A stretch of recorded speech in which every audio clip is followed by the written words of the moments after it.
final. Agradeceros a todos por estar aquí en el último día, que siempre he dicho que lo ideal de los congresos es que acaben en sábado por la tarde, ¿no? Entonces, al final, pero bueno, en principio la idea es, gracias al comité organizador y demás, por este tema que muchas veces nos olvidamos y quizás es uno de los temas que más impactan en nuestro día a día y por supuesto, en nuestros pacientes, ¿no? Que son aquellos pacientes con trasplante que desarrollan un cáncer, ¿no? Y tengo la gran suerte, yo soy Ignacio Revuelta del Hospital Clínic de Barcelona y tengo aquí a mi compañera Pilar Ollón del 12 de octubre, en los cuales moderaremos esta mesa y la verdad es que tenemos grandes ponentes, ¿no?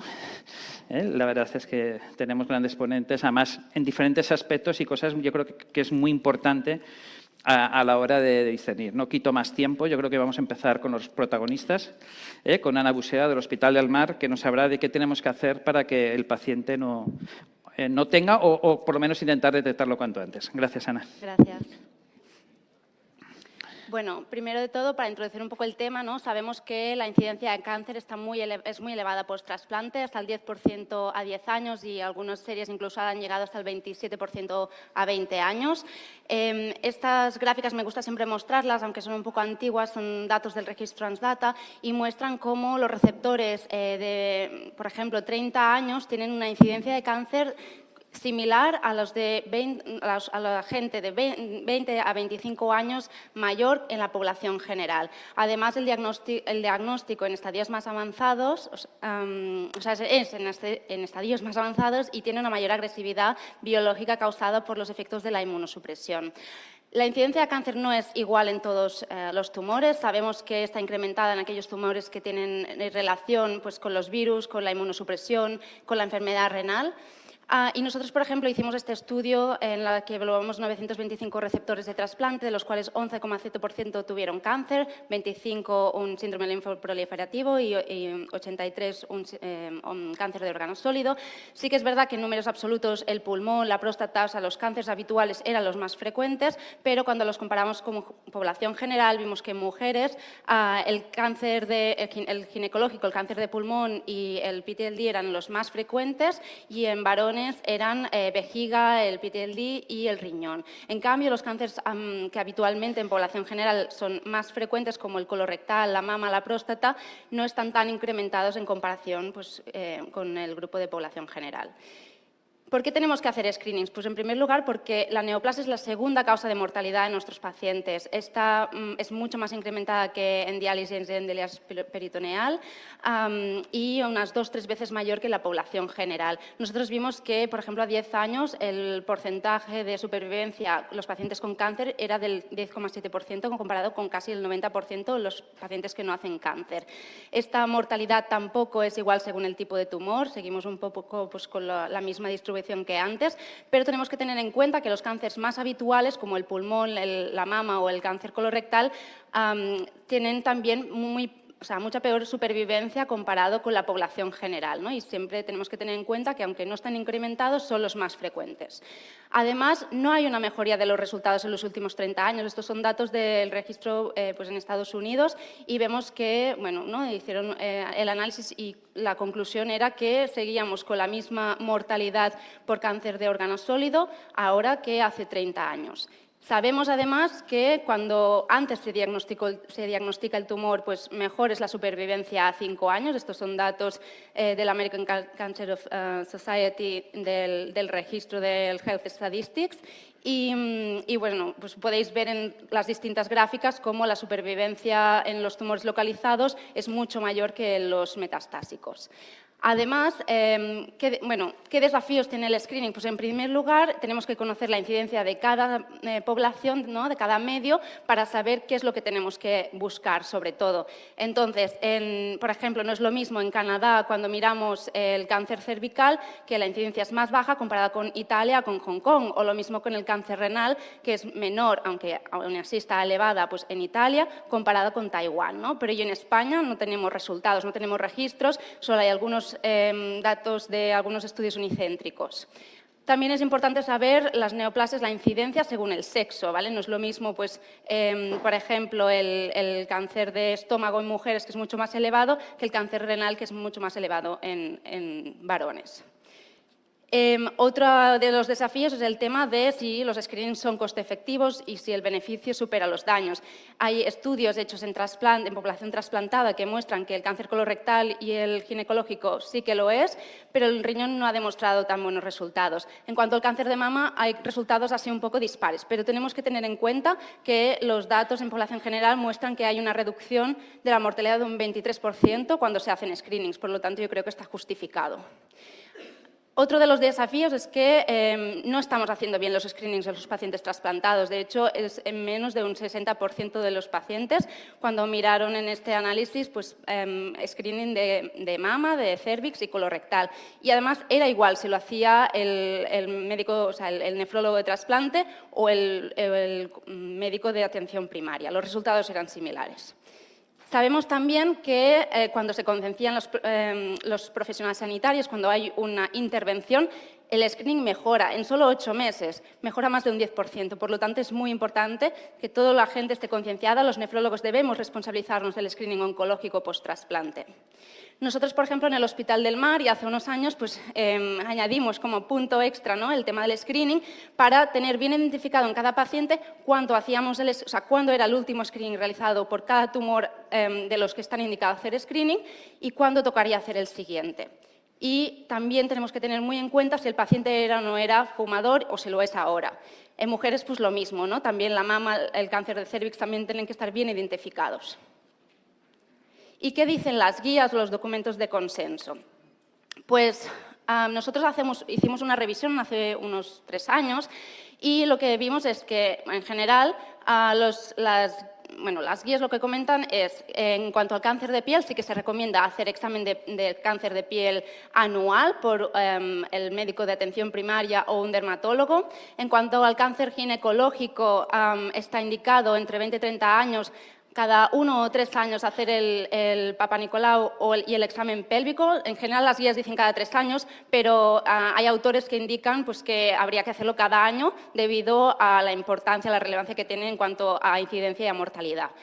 Entre 30 y 65 años hay que hacer el co-test, el Papa Nicolau y el test del virus del papiloma y el examen pélvico cada 3-5 años. Y mayores de 65 años, si no se han estudiado sobre todo previamente, hay que hacerlo al menos una vez y luego pues, no haría falta repetirlo. Pero sobre todo lo más importante en el cáncer ginecológico es la prevención, la vacuna del virus del papiloma, que ahora mismo está indicada, si no me equivoco, hasta los 45 años en mujeres. En cuanto al cáncer de mama, sí que está indicada entre los 20 y 50 años pues, el examen clínico, incluso por la misma mujer. Ellos dicen pues, por el ginecólogo cada 3 años, aunque indican que pues, debería hacerse incluso, algunos autores dicen mensual en cada mujer. Entonces, entre 50 y 70 años sí que está indicada la mamografía cada 2 años y en más de 70 años sí tienen pues, una expectativa de vida de más de 10 años. En cuanto al cáncer colorectal, hay varios test que están indicados, la sangre oculta en heces, la sigmoidoscopia y la colonoscopia. Habría que hacerla entre los 50 y 75 años o a partir de los 75 si hay una buena life expectancy, no me sale ahora. Entonces, ¿qué dicen los autores? Pues que si bien la sangre oculta en heces tiene una baja sensibilidad y una alta especificidad, por la detección de un cáncer de colorectal avanzado, ¿vale? Cuando se hace directamente la colonoscopia, es verdad que hay que hacer 8 para diagnosticar 1. En cambio, si se hace la sangre oculta en heces, solo hay que hacer 3. Pero nos estaríamos no diagnosticando el 69% de los casos avanzados. Por lo tanto, en general, las guías y los documentos de consenso lo que recomiendan... Es que no me va el... Ahora... Lo que recomiendan es hacer o bien sigmoidoscopia o bien colonoscopia. En cuanto al cáncer de pulmón, las guías recomiendan no hacer screening, pero en los últimos trabajos, documentos de consenso y algunos estudios posteriores, se está viendo que sí que hay que hacer el TAC de baja dosis entre los 55 y los 80 años, sobre todo en exfumadores con un índice acumulado muy alto o en fumadores activos. Por ejemplo, las guías CADIGO, en la evaluación del candidato de trasplante ya lo indican. indican hacer el test el TAC de baja dosis en estos fumadores severos, ¿no? Y las guías, por ejemplo, de oncología torácica y guías americanas, pues ya lo están indicando también. Por lo tanto, claro, nuestras guías no lo indican, las CADIG o las guías europeas, pero es que son también muy antiguas y probablemente vayan a cambiar en las próximas. En cuanto al cáncer de próstata, en general no está recomendado, si bien hay algunas guías que sí que indican que a partir de los 50 años habría que hacer el PSA cada año o 2 años. Entonces es un poco así dispar las opiniones. Pero nosotros pues, finalmente recomendamos pues, hacerlo esto cada 2 años. Y en cuanto al cáncer renal, tampoco estaría indicado en población general, pero sí que debido a su alta incidencia en población con enfermedad renal, según también algunas guías y algún documento de consenso, como por ejemplo el Prometeo, indican hacer la ecografía cada 2 años en varones y en mujeres que tengan pues, o historia de antecedente de cáncer renal o que tengan quistes o que sean mayores de 65 años, que hayan tenido un antecedente de rechazo en el último año, etcétera. Esta lo he puesto simplemente porque es la última revisión que hay sobre el tema. Seguía estrictamente por lo que dicen las guías. Por lo tanto, por ejemplo, en el cáncer de pulmón pone que no está recomendado. Sin embargo, pues lo que comentábamos, ¿no? Que ya hay algún otro documento y otros autores que algunos de los cánceres pues, están indicando ya pues, sí hacer screening. ¿Y qué factores son los factores de riesgo en el cáncer post-trasplante? Pues hay algunos que no son modificables, ¿no? Como el tema de los virus, los factores de riesgo relacionados pues, con la edad, con la enfermedad renal, etcétera, pero hay algunos que sí que podemos modificar, ¿no? Como es la inmunosupresión. Este estudio es muy bonito, se ve perfectamente cómo en momentos en que el paciente está trasplantado, luego vuelve a diálisis, luego se vuelve a trasplantar, vuelve a diálisis, pues en estos momentos en que el paciente está trasplantado y recibe inmunosupresión, la infección y los cánceres relacionados con la inmunosupresión están más elevados. En cuanto a los cánceres relacionados con la enfermedad renal, es en el momento en que el paciente vuelve a diálisis que vuelven a aumentar, sin embargo, ya la incidencia por sí siempre está alta. Y lo mismo pasa con el cáncer de piel, ¿no? Que en momentos en que el paciente está trasplantado y recibe inmunosupresión es más alta esta incidencia comparado cuando vuelven a diálisis. ¿Qué se sabe en cuanto a la inducción? Pues que, por ejemplo, en este trabajo muy conocido de Opel, ¿no? Se vio que en el periodo de 94 al 2003 la timo sí que era un factor de riesgo independiente de más cáncer, de más linfoma no Hodgkin. En cambio, en el periodo más posterior no se vieron estas diferencias. Y otros estudios tampoco han encontrado diferencias en cuanto a la inmunosupresión de inducción. En nuestro trabajo nosotros sí que encontramos que la timoglobulina fue un factor de riesgo independiente en nuestra cohorte y recientemente ha salido publicado este otro trabajo también italiano en el que también observan los mismos resultados que nosotros. Además, ellos ven que el cambio a mTOR en vez de retirar el tercer fármaco también fue beneficioso para estos pacientes. Sabemos que los IMTOR, cuando se comparan con el tacro, tienen una menor incidencia de cáncer, lo han demostrado pues, revisiones sistemáticas, incluso que la combinación de tacro-IMTOR tiene un 49% menos de cáncer que la combinación de micofenolato y anticacineurínico. Y este es un trabajo publicado también de hace pocos años liderado por Nuria Montero. ¿Qué debemos hacer entonces? Pues las recomendaciones son, bueno, no hay muchas, dicen que dependen pues, de las instituciones, del médico mismo, que se puede o no reducir la dosis, que se puede o no retirar algún fármaco, ¿vale? Pero no especifican cuándo. Las guías CADIGO del 2009 lo mismo, ¿no? Indican que cuando sí que hay un cáncer relacionado con la inmunosupresión debería reducirse la inmunosupresión, pero que cuando los cánceres que están diagnosticados no están relacionados con la inmunosupresión, pues esta variación, esta disminución de la inmunosupresión o quitar algún fármaco, pues tampoco está indicado y además podría favorecer el rechazo. Hay algún trabajo que evalúa el impacto del cambio de la inmunosupresión en la supervivencia del paciente y en la función del injerto. Por ejemplo, en este se ve cómo reducen el tacrolimus, la ciclosporina, el micofenolato. Sin embargo, los receptores trasplantados con reducción de dosis presentaron una mayor mortalidad, y esto ellos dicen que es probablemente porque los pacientes en los que se redujo la dosis pues, tenían una enfermedad neoplásica más avanzada, y cuadra realmente con el estudio multivariado, en que no se vio o sea, que fuera un factor de riesgo independiente, y en cambio los pacientes que iban con quimioterapia pues tenían realmente más mortalidad porque eran los que tenían cánceres más avanzados. Sin embargo, sí que se vio que al reducir la inmunosupresión, los dos fármacos se había relacionado con una peor función renal y con una peor supervivencia del injerto. Y en este otro trabajo se ve lo mismo, ¿no? Disminuyen azatioprina, ciclosporina, tacro, se ve que hay tendencia a aumentar la prednisona después del diagnóstico del cáncer. En este caso no observaron que bajaran la dosis de micofenolato, cosa que me extraña, pero en todo caso no observaron diferencias en cuanto a muerte por cáncer, etc. Y las únicas recomendaciones así como un poco que he encontrado en este artículo es lo que dicen, pues un poco lo mismo que las que digo, que en caso de tumores inmunosensibles, como pues, la mama, el tiroides, la próstata, habría que continuar, o sea, menos inmunosensibles, habría que continuar la inmunosupresión. En caso de tumores más inmunosensibles, como melanoma, riñón, el linfoma, habría que pararla, y en los cánceres que no está tan demostrado, habría que bajar o incluso, bueno, bajar dosis en general y parar el antimetabolito. En todo caso, la decisión siempre será multidisciplinar, consensuada con el nefrólogo de trasplante, el oncólogo y el paciente. Ya para acabar, un par de casos muy rápidos. El primero es Francisco, 67 años, hipertenso, dislipémico, exfumador con un índice de acumulada muy alto, 100 paquetes año, EPOC, un trasplantado 2017 que iba con tacropredni y everolimus. Se paró leve por edemas y proteinuria, se quedó con biterapia.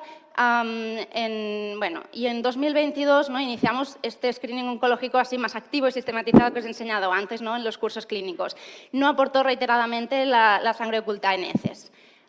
En noviembre del 23, diagnosticado de una doble neoplasia sincrónica, un adenoCA de sigma avanzado, un carcinoma escamoso de pulmón. En este caso, el Comité Oncológico decidió pues, iniciar la pauta quimioterápica para tratar primero el cáncer de pulmón debido a la mayor posibilidad de complicaciones, y posteriormente, cuando acabó la quimio del cáncer de pulmón, empezó la del cáncer de próstata, la del cáncer de colon, que además iba ya progresando. ¿Qué hicimos nosotros? Pues en ese caso paramos el tacro, aumentamos la prednisona. Y, en principio, esto era nuestro plan hasta acabar la quimioterapia. Ahora que la ha acabado, está pendiente ya de cirugía de colon, y nos planteamos, pues ya en la siguiente visita, si cuando la hayan operado, pues reiniciar el Emetor. Y Francisco, de 75 años, lo salto. Simplemente, como ¿qué hacemos en el Hospital del Mar? Pues intentamos cambiar el antimetabolito por el Imetor, minimizamos los niveles de tacro, intentamos hacer biterapia con Imetor predni cuando cuando la triple terapia no es suficiente. En casos de tumores poco inmunosensibles, tacroprednisona, o si están pendientes de intervención, monoterapia con prednisona en tumores muy inmunosensibles, o si están si están en tratamiento con quimioterapia activa, evitar el Imetor hasta haber finalizado la radioterapia o hasta la cicatrización de la intervención. Y para concluir, pues que el cáncer es la segunda causa de mortalidad en el receptor de trasplante, está muy aumentada esta mortalidad. Debemos mejorar los registros de cáncer post-trasplante, y hay un proyecto Centra para ello. Debemos mejorar el screening oncológico de nuestros pacientes, porque la detección pues, salva vidas. La detección precoz. Los nefrólogos debemos responsabilizarnos del screening oncológico post-trasplante y buscar la mejor manera para sistematizarlo en cada unidad de trasplante. El screening oncológico post-trasplante debe ser similar a la población general, excepto en algunos casos. La timo es un factor de riesgo independiente en varios estudios. El Emetor es un factor protector cuando se compara con otros inmunosupresores, y hay que individualizar el manejo de la inmunosupresión tras el diagnóstico de cáncer según el tipo de cáncer, el pronóstico, si están o no pendientes de intervención, si están con tratamiento con quimio o radioterapia, y que la actitud de mantener, reducir o retirar la inmunosupresión puede y debe variar a lo largo del seguimiento oncológico en un mismo paciente. Gracias y disculpa.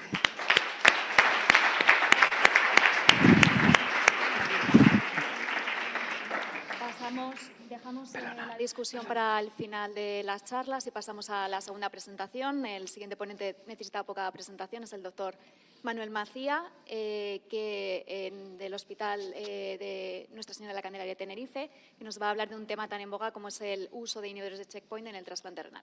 Muy bien, pues muchas gracias a la organización, a vosotros. Y yo seguir la línea que ha mostrado Ana, ¿no? Primero, coordinación con los oncólogos. Esto nos obliga. El título lo he cambiado un poco porque ponía manejo práctico y esto me parecía como recetas de cocina, ¿no? Pone una pizquita de sal, una pizquita de azúcar. Y bueno, voy a hacer una revisión, intentaré ajustarme al tiempo, como no, Nacho, y si no, pues ya sabemos cómo van las cosas. Bien, estos son mis conflictos de interés. Y bueno, yo también voy a empezar con un paciente. Ana acabó con uno, yo empiezo con uno. Este es un paciente estándar, un paciente varón que se trasplanta en el 2002 con una terapia estándar, una inducción y con una función renal inmediata. Durante varios años permanece estable con tacro, prednisona y micofenolato. Y en el 2012 tienen la mala fortuna de desarrollar un escamoso en el cuero cabelludo, esta foto real del paciente, y eso obliga, pues como ha comentado Ana, pues a cambiar un poco la inmunosupresión a combinación de tacro a baja dosis con everolimus. Podemos hablar de eso después de todo este tipo de combinaciones. El hecho concreto es que al poco tiempo, a los 2 años, empieza a desarrollar una proteinuria severa, como ven ahí, llega hasta casi 1800 miligramos, y edemas. El paciente venía a la consulta, intentamos manejar con diuréticos, pero no había manera, y tuvimos que volver en el 2015 a la terapia previa de tacroprednisona, y miren lo que pasó. En el 2016 falleció el paciente. Claro, aquí teníamos el recurso que teníamos y esto es muy estándar, sobre todo con muchos factores que se pueden analizar. Y esto, sin llegar a más detalles, como dijo Ana, de la incidencia de esto, pero esto acaba de ser publicado en JAMA y hacen una previsión del aumento del porcentaje de cáncer y de mortalidad por cáncer en los próximos años, a partir de 2022. Esto en 185 países y un análisis, poblaciones con recursos, sin recursos, y fíjense el porcentaje de incremento que va a sufrir esta situación. El trasplantado es una población de alto riesgo en ese contexto. Pero claro, yo me encontré esto un día por la calle, un curandero que ponía que curaba todo, incluso la diálisis, como ven aquí, pero todo menos el cáncer. El cáncer no lo curaba. Así que no cunda el pánico, porque tenemos aquí a los premios Nobel de este año 2018, donde Onjo y Allison, uno describiendo las proteínas asociadas a la muerte celular, el PD1, y Allison a la proteína A asociada con las células linfocitotóxicas, ellos describieron cómo manejar estos inhibidores del punto de control inmunitario, que es el término exacto en nuestro idioma. De tal manera que lo que consiguen estas moléculas es evitar o favorecer la actuación de la célula linfocítica sobre el cáncer.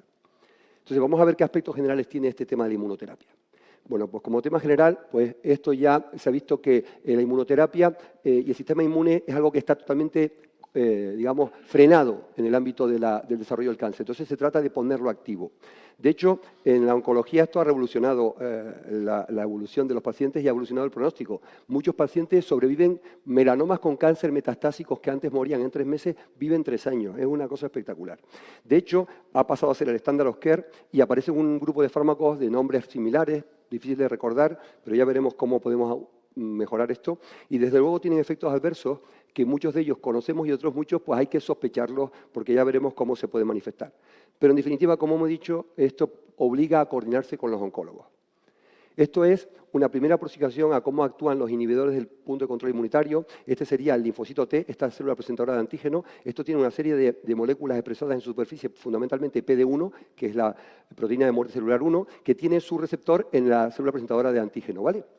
Lo mismo ocurre con el CTL4, que es la molécula que decimos que es linfocitotóxica, ¿no? Que tiene también un receptor que es CD28 o B7 o exactamente sobre la superficie de la célula presentadora de antígeno. ¿Y qué ocurre? Cuando tenemos una célula tumoral, que es esta parte del panel a la derecha, fíjense cómo los anticuerpos que podemos usar contra PD1, PDL1, que son los que están expresados en las células normales y bloquean la respuesta celular, y o bien el gen 3 de los linfocitos, vemos cómo estos anticuerpos bloquean esta unión y liberan el linfocito T para que actúe contra la célula tumoral.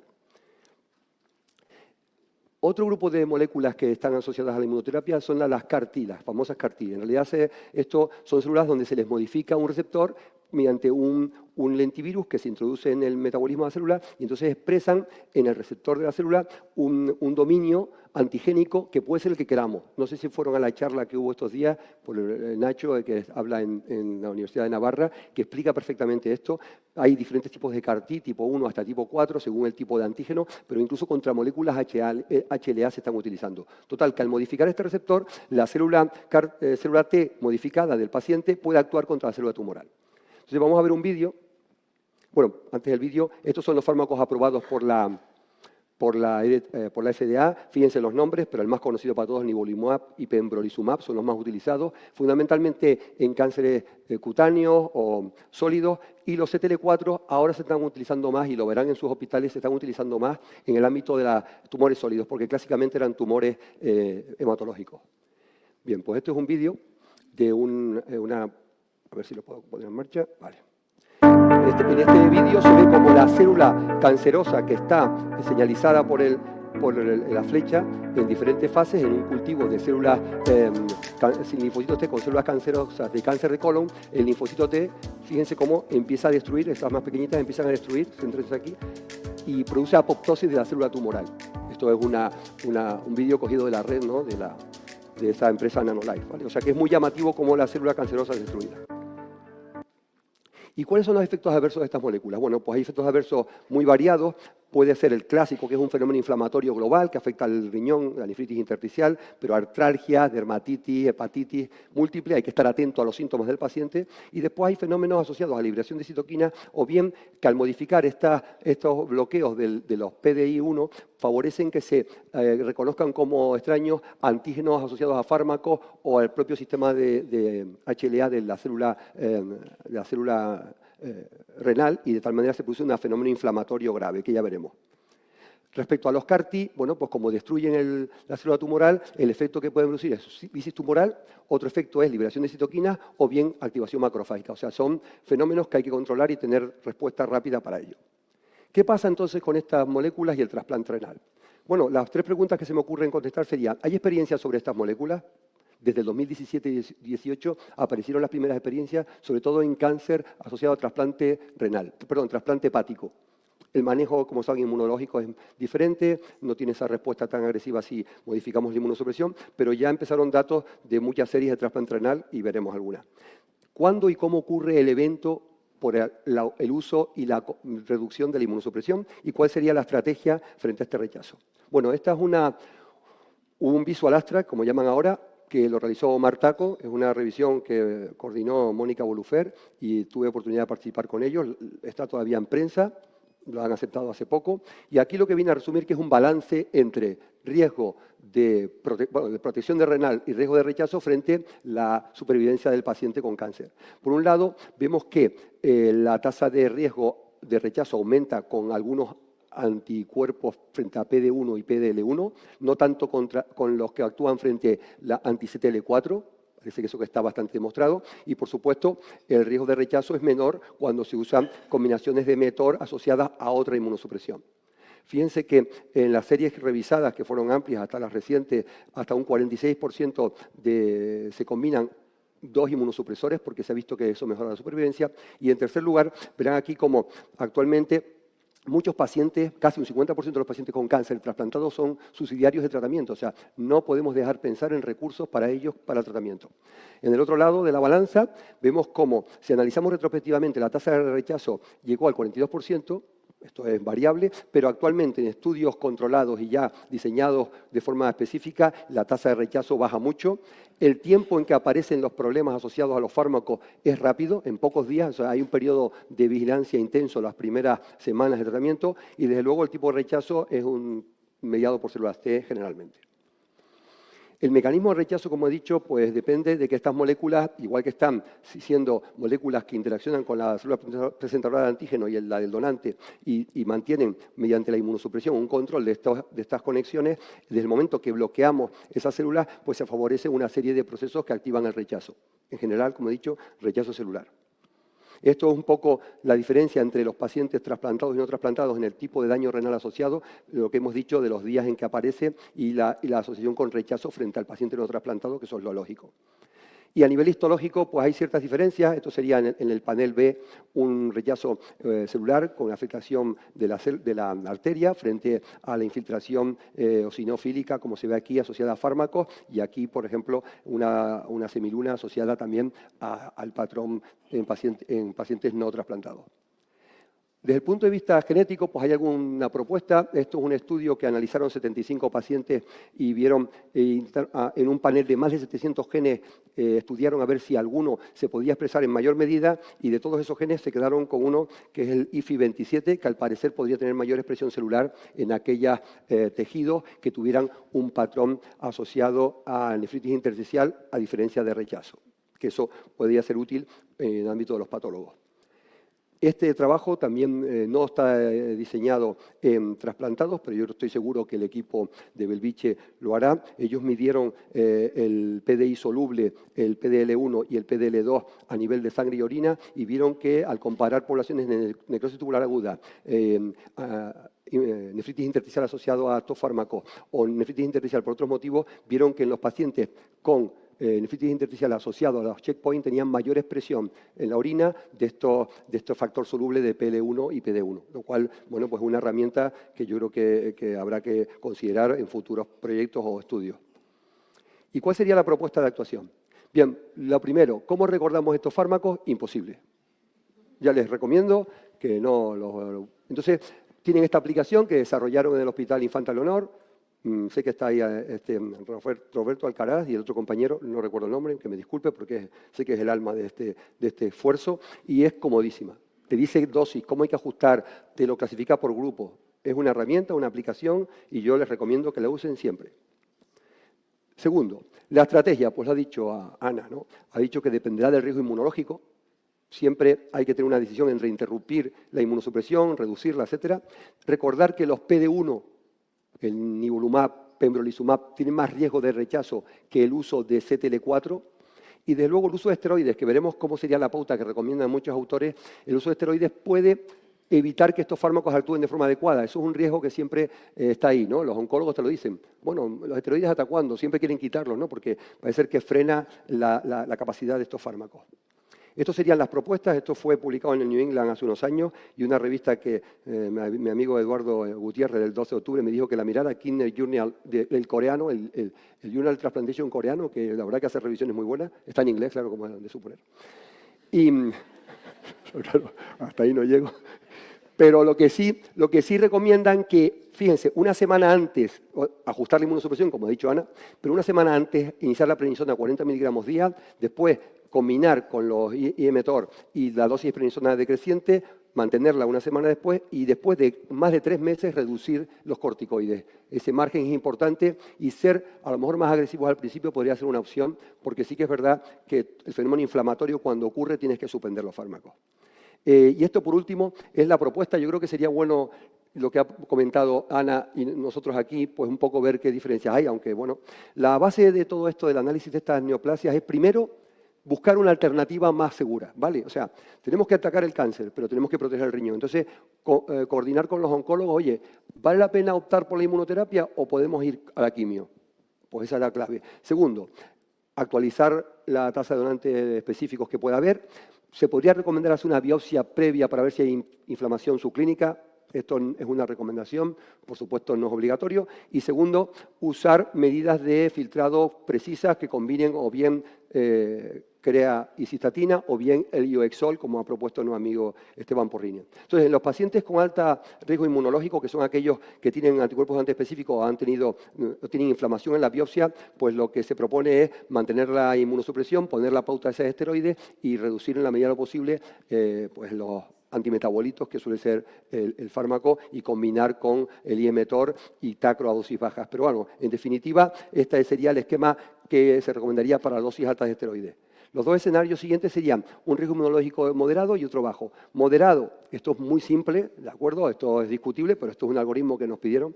El paciente sin anticuerpos donantes, pero con un episodio de rechazo previo, sería de riesgo moderado, y el paciente sin anticuerpos y sin episodio de rechazo previo. Entonces, el tiempo es importante. Pacientes con menos de 2 años de trasplante, pues ir a la terapia combinada con IMTOR y tacro a dosis bajas, a dosis normales, y poniéndoles los ISIP aquí, los inhibidores de checkpoint. Y el otro área, cuando ya llevan más de 2 años, por aspectos asociados a proteinuria, a riesgo de lo que vimos con ese paciente, que hagan un edema masivo, etcétera, pues ir a combinaciones de IMTOR con tacro a dosis baja o solamente en biterapia.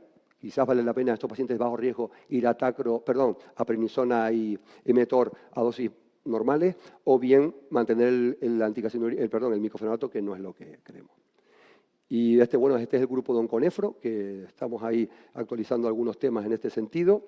Y quería acabar esta charla con este dibujo que me pasó un amigo, que esto fue una imagen del pintor Antonio Muñoz del año 1912, o sea, hace más de 100 años seguían ocurriendo estos desastres aquí, y esto se llama Amor de Madre, donde la madre está llevando a su niño en una situación dramática, como ven aquí. Pues muchas gracias.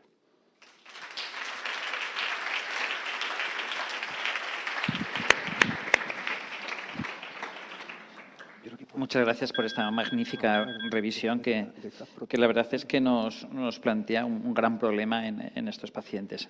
Siguiente, por eso también es conocido por todos, Antonio Franco, que viene al Hospital de Alicante y que lleva muchos años luchando por el tema del PTLD, que es como lo llamamos todos, y que al final lo acabaste consiguiendo y nos va a contar sus últimas novedades. Cuando quieras, Antonio. Bueno, muchas gracias, Nacho. Lo primero, agradecer a la Sociedad Española de Nefrología esta oportunidad de presentar la experiencia española y hacer un repaso sobre la enfermedad linfoproliferativa post-trasplante. Empezaré enumerando un pequeño sumario sobre cómo va a ir la charla. Voy a dar una definición de la enfermedad linfoproliferativa, etiopatogenia, su incidencia, factores de riesgo, la clínica de presentación, el tratamiento, el pronóstico y, finalmente, la experiencia española, que es muy amplia, y la comparación de la experiencia española y sus resultados con los de la literatura. En cuanto a la definición, la enfermedad linfoproliferativa difusa post-trasplante es un grupo heterogéneo de enfermedades que se caracterizan por una proliferación de linfocitos después del trasplante sólido y presenta un espectro muy amplio, desde hiperplasias a linfomas. Esta es la imagen de la proliferación. Vemos células linfáticas grandes atípicas en esta presentación de hematoxilina eosina. Otras generalidades serían que la incidencia de la enfermedad linfoproliferativa es muy variable y depende del tipo de trasplante, siendo el trasplante renal de incidencia más baja, entre 1 y 2%. Es más prevalente en receptores de trasplante renal que en la población general y sus tasas de mortalidad son muy elevadas. Las proliferaciones tienen origen, en su mayoría, en linfocitos B y el virus de Epstein-Barr está implicado. Esta imagen es la incidencia de la enfermedad linfoproliferativa según los diferentes órganos trasplantados. Entonces, los órganos hematopoyéticos pueden tener en su evolución hasta el 21% de incidencia y, como vemos en el espectro, en la parte final, el trasplante renal en la mínima parte. La mayoría de las proliferaciones inmunohistoquímicamente son positivos a CD20, lo cual es muy importante porque estas serían sus ideas de tratamiento con rituximab. Esta diapositiva muestra la relación del virus de Epstein-Barr con la enfermedad linfoproliferativa. El virus infecta la orofaringe, pasa al torrente e infecta los linfocitos B. Lo que pasa es que los linfocitos B proliferan y no proliferarían si tuviéramos la vigilancia adecuada de inmunosupresión con las células T. Pero como nosotros eliminamos en el trasplante la respuesta T, pues lo que pasa es que las células siguen proliferando y se hacen eternas. En cuanto al factor de riesgo clásico de la enfermedad linfoproliferativa, siempre ha destacado el trasplante de receptores seronegativos para Epstein-Barr con donantes seropositivos. La carga de inmunosupresión es también muy importante y en esto interviene mucho el aporte que hacen los anticuerpos antilinfocíticos. La incidencia de rechazo y la infección por citomegalovirus también están implicados. Esta clasificación morfológica e inmunohistoquímica de la Organización Mundial de la Salud pues nos muestra el espectro. Tenemos en un lado que es el espectro proliferativo, en el cual la arquitectura está preservada, hay mucha relación con el virus Epstein-Barr y no hay clonalidad, y en el otro espectro sería el del linfoma. Se destruye toda la arquitectura, hay clonalidad y el virus Epstein-Barr está menos implicado. Desde luego, lo que hay es dos entidades diferentes, como describió Lebron en su momento, y nosotros hemos podido ver a lo largo de nuestra práctica. Hay una entidad de desarrollo precoz que se produce muy precozmente en el primer año post-trasplante, tiene una gran asociación con el virus Epstein-Barr y tiene una respuesta a la reducción de la inmunosupresión. Por otro lado, hay otra entidad de desarrollo tardío que se produce hasta décadas después del trasplante, no tiene asociación con el virus de Epstein-Barr y se asocia a una pérdida de inmunovigilancia. No tiene respuesta a la reducción de la inmunosupresión y se trata como un linfoma. En cuanto a la incidencia, podemos hacer repaso de ella diciendo que la incidencia puede disminuir con la época de trasplante, como describió Callar. Así, en su serie, la incidencia de los trasplantados en el periodo 2002 al 2005 fue muy inferior al periodo 1998-2001. Y también en cuanto a la incidencia es llamativo que la incidencia es mayor durante el primer año post-trasplante. Pero lo que no hay que olvidar es que el cuadro se puede manifestar durante toda la evolución del trasplante, hasta más de 10 años. En cuanto a la presentación clínica es muy variada. Los pacientes pueden ser muy silentes en su clínica, pueden presentar un síndrome constitucional, una disfunción del injerto o síntomas locales, sobre todo gastrointestinales. En cuanto al tratamiento, es un tratamiento escalonado. Empezaremos con la reducción de la inmunosupresión, con la retirada de anticalcinurínicos y micofenolato y administración de Emetor para minimizar el efecto. Y el segundo escalón sería el tratamiento con rituximab, siempre que muestren el CD20, la proliferación. El tercer escalón sería el tratamiento, si no fuera eficaz el rituximab, con quimioterapia, ciclofosfamida, doxorubicina, vincristina y prednisona.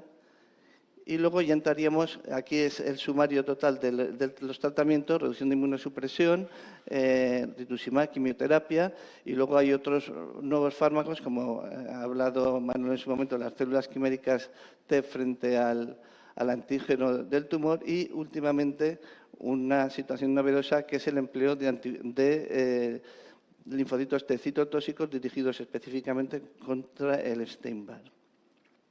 Y así tenemos el fármaco que es el tabelecleucel, que se ha testado en el ensayo Ayele, que reunía a 43 pacientes, de los cuales 14 eran trasplantados hematopoyéticos y 29 eran de órgano sólido. Entonces, llama la atención que son enfermos refractarios al tratamiento y que este tratamiento hizo que el 50% de cada uno de los grupos respondiera adecuadamente. Sí se encontraron con efectos importantes adversos, hasta el 53%, y no hubo realmente ninguna fatalidad asociada al tratamiento directamente. Entonces, este fármaco pues nos da un beneficio clínico en pacientes que tienen una enfermedad linfoproliferativa refractaria al tratamiento, pero eso sí, tienen que ser siempre Epstein-Barr positivos.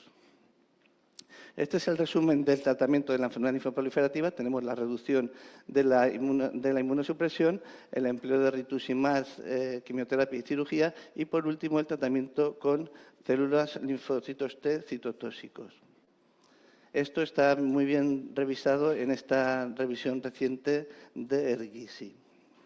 En cuanto al pronóstico, el pronóstico es muy malo y, sobre todo, es mucho peor que los que no la desarrollan, claro. Y entonces, en los diferentes registros que hay, está el registro francés con el 53% de supervivencia a los 5 años, el americano a los 64% y nuestro registro, junto al australiano, de solo el 39% de supervivencia a los 5 años. En cuanto al pronóstico, sí que llama la atención que la enfermedad linfoproliferativa no condiciona un riesgo excesivo de pérdida del injerto, de tal manera que si el paciente sobrevive, sobrevivirá también el injerto. Y otra cosa llamativa es que la principal causa de muerte es la progresión de la enfermedad seguida de las infecciones. En cuanto al pronóstico, llama la atención en la literatura que ha mejorado, pero no ha mejorado por nuevos tratamientos, sino por mejores protocolos de diagnóstico y un tratamiento más uniforme. Y paso a repasar la experiencia española en la enfermedad linfoproliferativa, que fue el estudio LinfoGrade del grupo GRADE. Entonces, se trataba de un estudio observacional retrospectivo multicéntrico de 21 hospitales con una población a estudio de más de 21.000 pacientes que recibieron un trasplante renal simple o de donante cadáver o de donante vivo. El periodo de trasplante de los pacientes fue desde enero del 90 a diciembre del 2009 y el periodo de estudio era realmente amplio, 30 años de seguimiento. Había dos objetivos en el estudio. Por un lado, hacíamos un estudio global y por otro, hacíamos una comparación de dos cohortes de trasplante renal que se habían trasplantado en 2 décadas diferentes. Analizábamos la incidencia, los factores de riesgo y la supervivencia. Este es el resumen del estudio. Los trasplantes se desarrollaron en la primera década del 90 al 99 y en la segunda del 2000 al 2009. Entonces, el seguimiento de cada una de las cohortes era de 22 años, con un seguimiento mínimo de 12 años. En cuanto a los resultados de la serie global, evidenciamos 331 casos de enfermedad linfoproliferativa entre los 21.546 receptores estudiados, que era un 1,5%. Llama la atención del estudio de la serie global que la mayoría eran proliferaciones por linfocitos B y que más del 60% se podía documentar la presencia del virus Epstein-Barr. En cuanto a los factores de riesgo, era llamativo que casi un tercio de los pacientes no tenían ningún factor de riesgo clásico. En cuanto a la muerte, más del 60% habían fallecido y la mayoría de ellos, más de la mitad, fue por progresión de la enfermedad y seguido por infecciones. Estos datos pues, coinciden con los de la literatura, en la cual la principal causa de muerte es la progresión de la enfermedad y seguida de las infecciones. En cuanto a la incidencia de nuestra serie, llamaba la atención anualmente que la incidencia mayor era el primer año post-trasplante, pero la incidencia se mantenía a lo largo de la evolución de todo el trasplante. Esto coincide con la literatura, diciendo que la incidencia es mayor al primer año y, en cuanto a la incidencia acumulativa, que llegó a ser el 0,96% a los 10 años de la serie global, pues demostramos también que el cuadro se manifestaba durante toda la evolución del trasplante renal, hasta más allá de 10 años. En cuanto a la supervivencia del receptor y del injerto, es llamativa porque, como podéis ver, a los 5 años el 39%, solo sobreviven el 39% de los pacientes, pero prácticamente casi todos con el injerto funcionante. Esto también coincide con la literatura al decir que se pierde el enfermo, pero realmente no se pierde solo el riñón. Y esto es el desglose de las dos cohortes. Podéis ver que el número de trasplantes de cada cohorte era alrededor de 10.000 pacientes y, llamativamente, las diferencias entre las dos cohortes era la inmunosupresión. Los pacientes trasplantados en la primera década recibieron más ciclosporina y azatoprina. Los de la segunda década recibieron más micofenolato y FK. Otra de las cosas llamativas es que durante la primera década el porcentaje de pacientes que desarrollaron la enfermedad había sido sometido significativamente a más tratamiento con anticuerpos antilinfocíticos.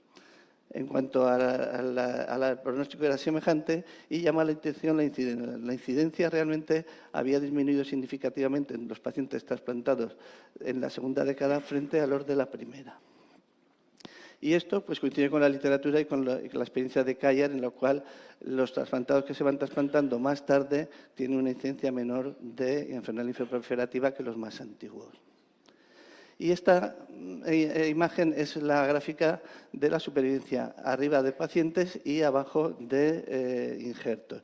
Como podéis ver, la roja es la segunda década y la primera es la azul. Entonces podéis ver que realmente no hay ninguna diferencia significativa en la supervivencia con el mismo seguimiento de cualquiera de las dos cohortes, tanto en injerto como en paciente.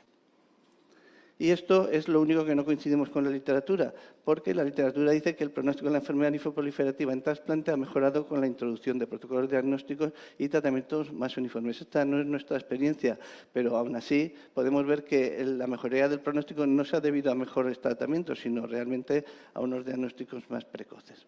Por ello, podemos concluir, por todo lo que he estado comentando, que la enfermedad linfoproliferativa en trasplante renal tiene una baja incidencia, que la mayoría de las proliferaciones se asocian a linfocitos B y presentan una importante relación con el virus Epstein-Barr, que la entidad puede desarrollarse en ausencia de factores de riesgo clásicos y su incidencia es mayor al primer año, pero su incidencia se mantiene durante toda su evolución, presentando un mal pronóstico, que la incidencia de la enfermedad linfoproliferativa ha descendido drásticamente, posiblemente debido a la reducción de la infección viral post-trasplante y al cambio de inmunosupresión.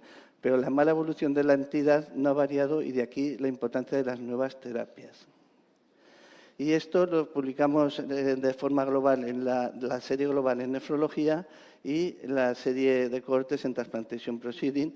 Y para despedirme no quiero dejar de mencionar el comentario que hizo José María Griñó, una leyenda para todos los trasplantólogos sobre nuestro trabajo. Dijo que este estudio representa el trabajo de toda una generación de nefrólogos de trasplante renal. Y lo último es pues, agradecer a mi grupo GREY pues, la ayuda que me ha prestado para poder hacer esta experiencia española. Muchísimas gracias.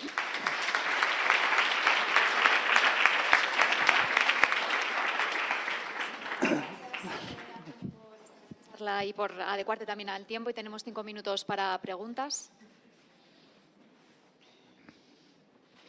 Muy bien. Bueno, primero daros la enhorabuena, ha sido un gustazo escucharos, pues son temas a veces un poco áridos y lo habéis hecho muy bien y muy ameno.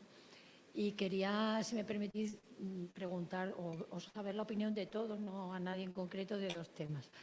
Primero, el cáncer renal, ¿no? Es verdad, como ha dicho Ana, que las guías pues hacen a veces incluso el típico dibujo de Acuna, ni siquiera tiene la flechita a nivel del riñón, la literatura americana, ¿no? Y se aconseja, y si se aconseja se dice pues en pacientes de riesgo, que nunca... Nosotros hemos revisado la experiencia nuestra y no encontramos esos factores de riesgo, aparecen en pacientes sin factores de riesgo. Creo que la forma de detectarlo es extremadamente fácil y económica, y además la puede y la debe hacer el nefrólogo, incluso en la consulta de trasplante. Entonces, y luego la cirugía pues hace que los resultados sean fantásticos, ¿no? O sea, que yo creo que quizás debemos, sin ningún complejo, aconsejarlo en todos los pacientes. Eso es cuanto al cáncer renal.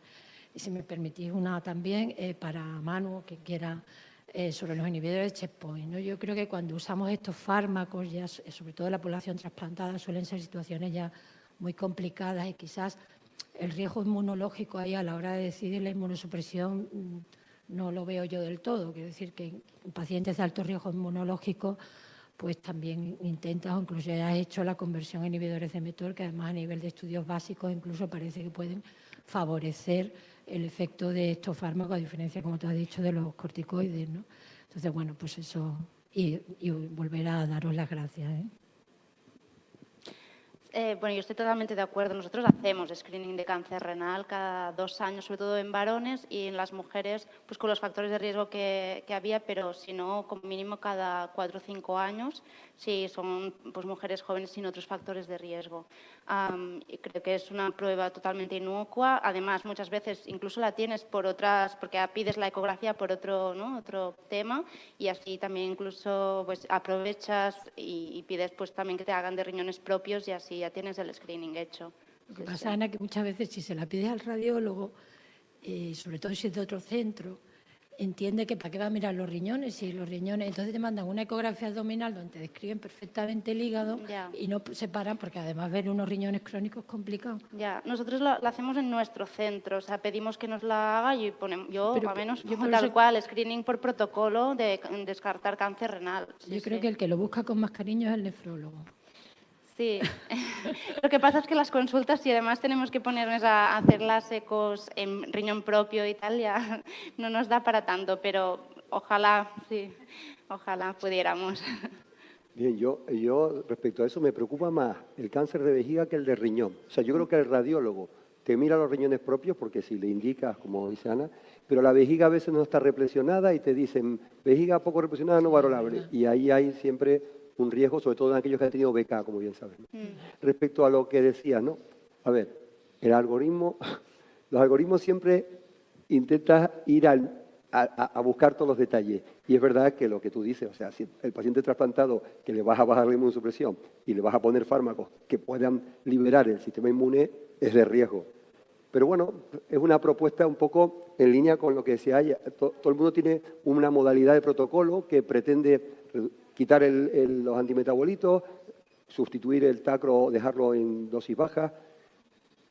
Yo creo que la clave yo propondría 2 cosas, que muchas veces no lo conseguimos, es estar presentes en los comités de tumores, porque son ágiles, porque allí se debaten aspectos que tienen que tener nuestra voz para opinar sobre matices de cada paciente, de los que nos corresponde, o sea, que los comités de tumores, y después asumir el reto de ponerle un fármaco de estos, porque la supervivencia mejora.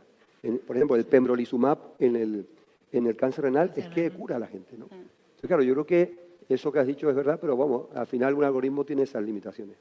Muy bien, gracias. Mónica.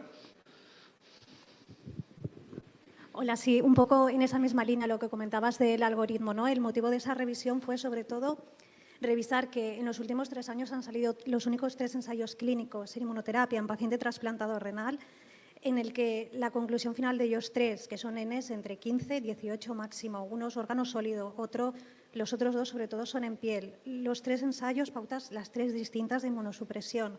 Y nos lanzaron el órdago de hacer un algoritmo y para nosotros fue un reto y de hecho cuando podáis leer el artículo, que tengo que hacer los proofs esta tarde, podrás leer como dentro del artículo está muy justificado que siempre individualizar solo es sobre todo tener en cuenta los aspectos más importantes, no olvidar detalles que a veces se nos olvidan del típico nefritis intersticial aguda en el paciente no trasplantado, ¿no?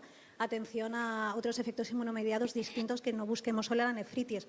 Trasplantado que te hace una artritis inmunomediada, vigila más ese riñón porque igual te la está a punto de hacer, ¿no? Cuando estás fuera del periodo. Y sí, estamos de acuerdo de que era muy atrevido ese algoritmo, pero lo hemos justificado mucho en el texto diciendo que café para todos en este tema es imposible.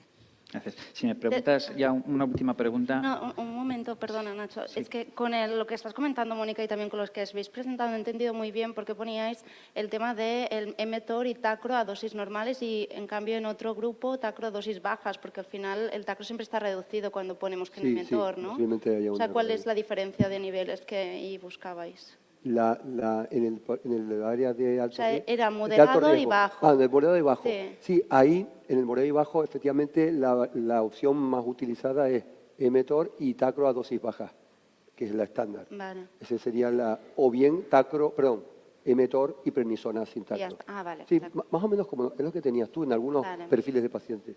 Bueno, ya solo una, si me permites, Pilar, la última y cerramos por tiempo.